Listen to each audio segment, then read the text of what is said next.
Prezados amigos do canal Professor Rico Guimarães, espaço de desalienação popular. Eleições 2020, a esquerda na ponte aérea. Esse é o tema que nós vamos tratar aqui, que se refere à postura da esquerda tanto nas eleições do Rio de Janeiro quanto nas eleições de São Paulo. Eu vou fazer uma análise crítica bem rapidinha aqui e gostaria que vocês comentassem, concordando ou discordando, com altivez e respeito, das considerações que eu vou colocar aqui, ok? Antes eu vou pedir para você que já é inscrito no canal, que dê um like no vídeo, para ajudar na recomendação dele para toda a audiência do YouTube. E você que está chegando agora, assiste o vídeo até o final e se achar que ele merece um like, eu vou ficar imensamente agradecido. O termo ponte aérea é uma referência ao Rio e São Paulo, todo mundo já conhece, né? O termo ponte aérea, né, como relacionado ao voo que liga as duas cidades mais importantes do Brasil, Rio de Janeiro e São Paulo. E aí eu estou me aproveitando desse termo para falar das posturas da esquerda, tanto no Rio de Janeiro quanto em São Paulo. Eu vou começar com São Paulo, que é um caso até mais claro e fácil de discorrer, embora eu não seja de São Paulo, mas é o estado vizinho, e tudo que acontece em São Paulo acaba reverberando para o Brasil. E, claro, tem um candidato de esquerda fortíssimo lá, que é o Guilherme Boulos. Então, a eleição de São Paulo acaba sendo uma eleição que está em grande evidência. E eu vou falar primeiro dos candidatos de esquerda, né? Nós temos o próprio Boulos, que para mim é o candidato de esquerda hoje em São Paulo, com maior capital político.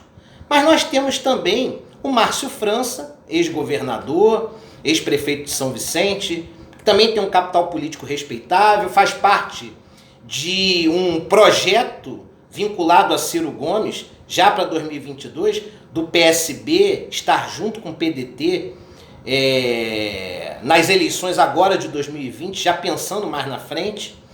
E temos também o Gilmar Tato, que foi uma resistência do PT, que até então o PT, ele num primeiro momento iria caminhar com o Haddad, depois o Haddad não quis, o PT tentou outros quadros, até por intermédio do Lula, também não lograram êxito, e aí acabou vindo o Gilmar Tato, que está com uma vontade enorme de ser candidato a prefeito de São Paulo. É todo o direito dele.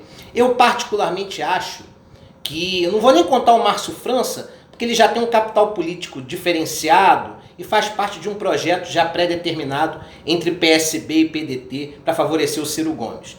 Mas eu acho que no que concerne a PSOL e PT, seria interessante o PT ser vice do PSOL em São Paulo, considerando que o Guilherme Boulos tem um capital político muito maior do que o Gilmar Tato, que é um político de futuro, merece todo o respeito, mas que era necessário ter uma leitura mais inteligente do processo. O PT, enquanto partido, é uma instituição fortíssima.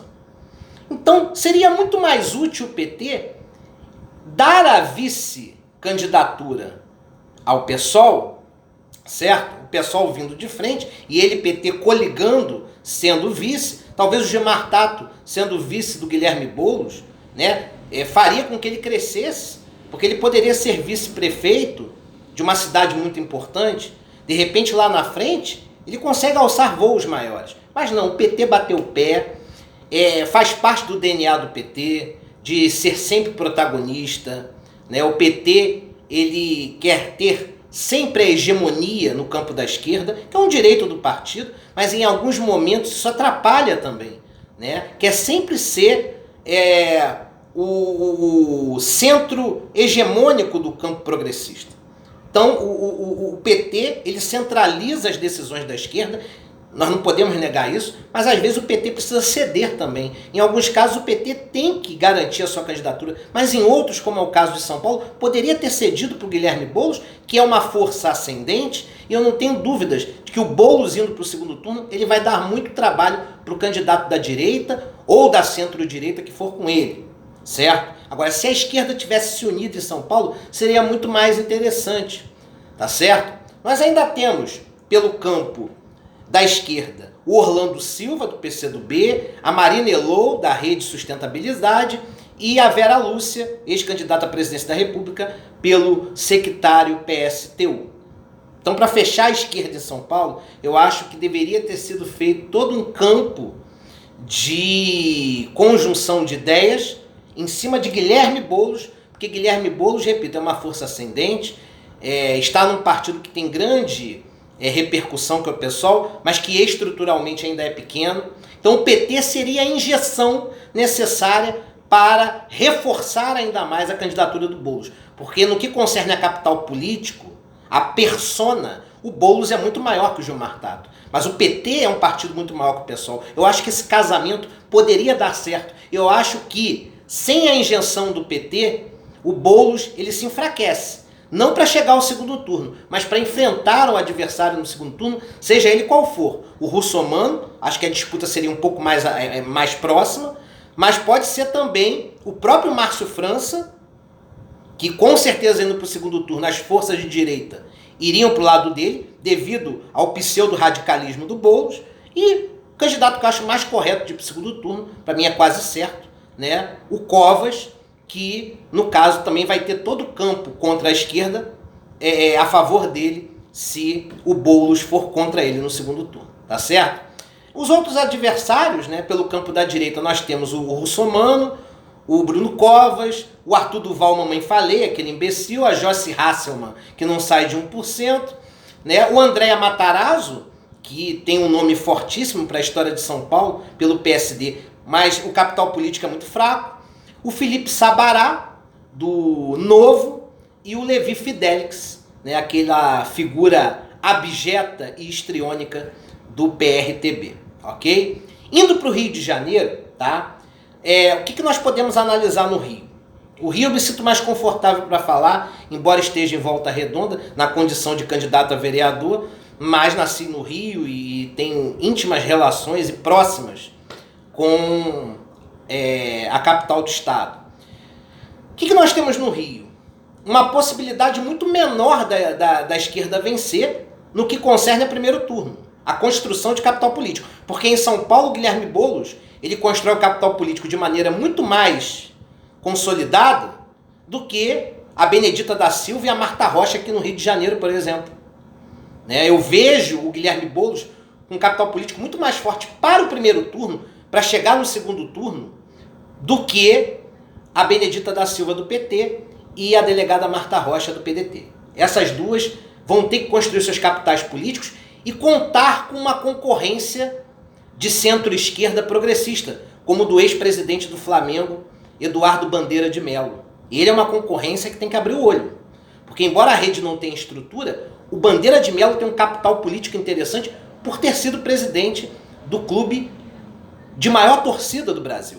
Então é importante também considerar que ele, com uma política de austeridade financeira, conseguiu reerguer o Flamengo. Transformou o Flamengo numa potência esportiva. O Flamengo que estava combalido financeiramente antes da chegada dele, em 2012, e a partir de 2013, no início da sua gestão, entregando para o Landim agora, em 2019, um clube muito mais estruturado, austero, com alta credibilidade no mercado e vitorioso. Não pelas mãos dele, mas pelas mãos do novo presidente. Mas esse novo presidente, o Landim, colheu os frutos de toda uma política de administração efetuada pelo Bandeira de Mello. Então, no que concerne ao campo político, eleitoral, é bom que Benedita da Silva e Marta Rocha, embora tenham histórias muito mais longevas e fortes no campo da política que o Bandeira de Mello, na atual conjuntura, é bom que elas abram o olho, porque o Bandeira de Mello pode crescer muito, mesmo no campo progressista, justamente naquele grupo de eleitores de esquerda mais ao centro, que não gostam de sectarismos, de radicalismos, que não querem votar na direita, mas que também buscam no campo da esquerda alguém mais palatável, alguém mais suave, alguém mais atenuado frente ao radicalismo que existe em parte da esquerda. Então Bandeira de Mello pode ser essa solução. Até mesmo na possibilidade de derrotar Eduardo Paes no segundo turno. Porque Eduardo Paes é certo que vai estar no segundo turno. O ex-prefeito, ele tem na sua soma quase o mesmo quantitativo que todos os outros candidatos somados. O Eduardo Paes, ele é favoritíssimo para ganhar a prefeitura do Rio de Janeiro. E para derrotar Eduardo Paes, Provavelmente o Bandeira de Mello chegando no segundo turno, uma vez chegando no segundo turno, ele teria condições talvez até maiores do que candidatos mais autênticos de esquerda, certo? Até porque ele é do campo progressista e seria uma possibilidade, já que não tem nenhuma mácula na sua carreira, contra o Eduardo Paes, que acaba sendo um pouco influenciado pelo passado junto ao PMDB, de outrora, hoje MDB, tá certo? Então é bom a gente pensar nisso. Não vamos depreciar, não vamos deixar o Bandeira de Mello de lado. Eu acho que ele pode ser uma ameaça, e eu digo ameaça no sentido daqueles que se identificam como esquerda autêntica. Porque o Bandeira de Mello, na rede, ele está no campo progressista.